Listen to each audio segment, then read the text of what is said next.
Hi, how y'all doing? Kerry Daniels with KerryDanielsRE.com, and I want to thank you for joining me. What I'm going to be doing here is really quickly, I'm just going to go over some basic points in the process of buying a house. Now, I know that for first-time home buyers, sometimes it can be really confusing going into a purchase situation where you're buying a house and you have no idea what to expect, and it's very nerve-wracking. And also, if you've bought a house before and it's been a while, maybe this will help to jog your memory about the process and the things that go on. So, a lot of times people will tell you what the very first thing you need to do is to go get pre-approved. And I say, no, the first thing you need to go do is go talk to an agent. And the reason why I say this is because a lot of times people will say, well, I need to go get pre-approved, so they'll just run off to a bank and try to get pre-approved. Well, maybe a bank or your bank, banks are different. There's different lenders, there's different banks, there's all different types, and maybe that might not be the best for your situation.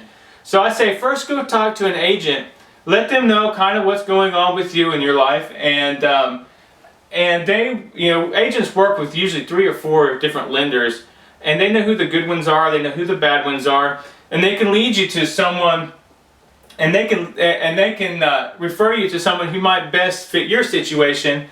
Of what you're looking for. So I say go talk to an agent first, and they'll send you to a lender.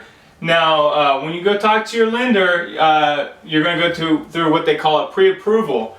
Basically, all pre-approval is, and most people have been through this before. They take your job history, your credit, your income, and all that stuff. And then they tell you what you're pre-approved for. And then you're going to get a pre-approval letter. Now I'm not going to go into the different types of loans that there are. I go through that in another video, but just to kind of scan over it, there's different types like a FHA, VA, a conventional, a USDA type of loans. There's different type of loans, and there's down payment assistance also for first-time home buyers. There's a program for people who, if you haven't lived in a house in the past 3 years, I think there's actually a program for you too, a down payment assistance program for you too.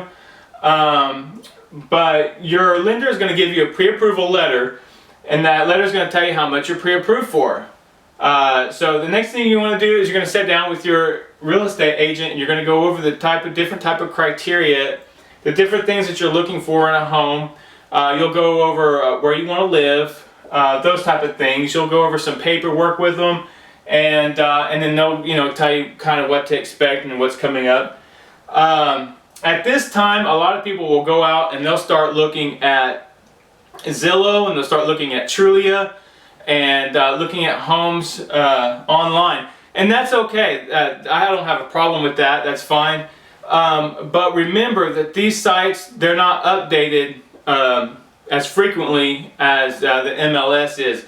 So a lot of times they'll have a house that still shows that it's still for sale when it might be under contract. So if you find a house on one of these, on one of those sites, on Trulia or Zillow or one of those, make sure that you go to your real estate agent and ask them, hey, is this house still for sale? Because it might be under contract, or a lot of times I've seen them when they're already sold and they're still on there. So what your real estate agent will do is they'll start sending you homes that match your criteria.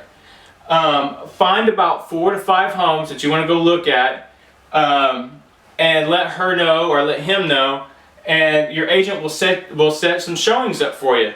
I say 4 to 5 homes. I wouldn't do more than 4 to 5 homes in a day, because you can get burnt out really fast trying to look for homes. And you want this. This is a fun experience. This is a time that you should be all excited about it, and you should have fun going out and looking at houses and trying to find something. You're trying to find your dream home. So after you find your house and you're like, wow, this is it. This is my house. This is the one that we've always wanted. Let's put an offer in.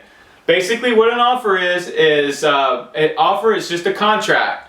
Your agent will write up a contract with all the terms, and she'll discuss some of the terms in there that you'll want to put in this contract, and you're going to send this contract over to the sellers. If the sellers say, I like the terms, I agree to that, they're just going to sign the contract, and boom, the house is under contract. If not, then they might negotiate on some things, like with closing costs or home warranty or the price or those type of things. Just talk with your agent and see kind of where it is. Talk with your agent and just kind of work with them on negotiating with the seller. Once they've sold it and once they've signed it and you have a house under contract, there's going to be a period that begins that's called an inspections period, and usually it's about 10 to 15 days.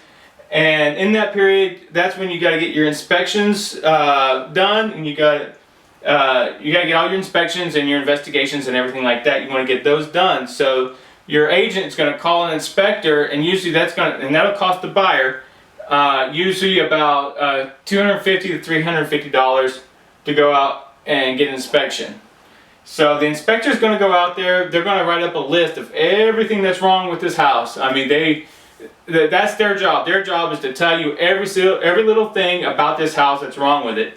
So whenever you get your inspection report back, it's going to look scary. They always do. So I say, and I usually tell my clients, I say, hey, it's a used house. There's no such thing as a house with nothing wrong with it. I don't care if it's a brand new house. There's going to be something wrong with it. And it's the inspector's job to find it, and they're going to find it, and they're going to put it on that list. So what I usually tell my clients is say, hey, look for the things that are safety concerns, or look at the things that it's going to cost a lot to get fixed. Those are the things that you want to focus on priority-wise, and then any of the other smaller things that you want fixed, you want those down kind of at the bottom. And you're going to send this to the seller. Now, you'll have 7 days. This is called a TRR. And on TRRs, you're going to have all your things that you need that you want fixed. And you're going to send that TRR report, you're going to send that to your sellers, and your sellers are going to look over it, and you're going to have, usually it's about 5-7 day period where you're going to have negotiations on what the seller's going to fix, what they're not, or maybe they'll just agree to it. So after they've agreed to that, during that time they're going to have an appraiser that's going to come out. An appraiser is going to appraise the value of the home. One thing I will say, sometimes the appraiser won't appraise the house for what the value is on the contract. If that happens, just talk with your agent about what the steps are in that case. It's usually not a deal breaker. It's just something that you'll kind of have to go back to the drawing board with your sellers and negotiate some more. So, but if that ever happens, just talk to your agent and they'll work it out. About that time, your file is going to be in underwriting, and so about that time, the underwriter, the underwriter is the last person to look at your file before it's approved for your loan. So they go through it and make sure every I is dotted and every T is crossed. Make sure all documentation is there before they approve the loan. If there's something that they need, like maybe a proof of employment or something like that, they're going to ask you at that time, say, hey, we need to get this documentation. So be prepared, and around the last week or so, last 2 weeks before you close on your house, that there's underwriter might ask for more documentation, so be prepared to go find that documentation as soon as possible.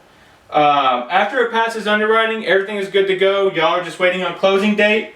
You're going to be sent a settlement statement, and in that settlement statement is going to tell you everything that you need to bring to closing. Dollar-wise, how much you need to bring to closing, or how much you're going to be receiving at closing, and review that. And basically, that's the process right there. You go to closing, you get the keys to your new dream home, and you have a wonderful life. So, hopefully this helps you guys. Hopefully this has cleared up some of the confusion about the process. If you have any questions about this, please give me a call. I'll be glad to answer any questions that you have. You can call me, you can send me a text. My number is 405-886-7180. and I'll be glad to help you to understand this process if you have any questions at all. So I want to thank you guys for joining me, and have fun looking for your new house. Thank you.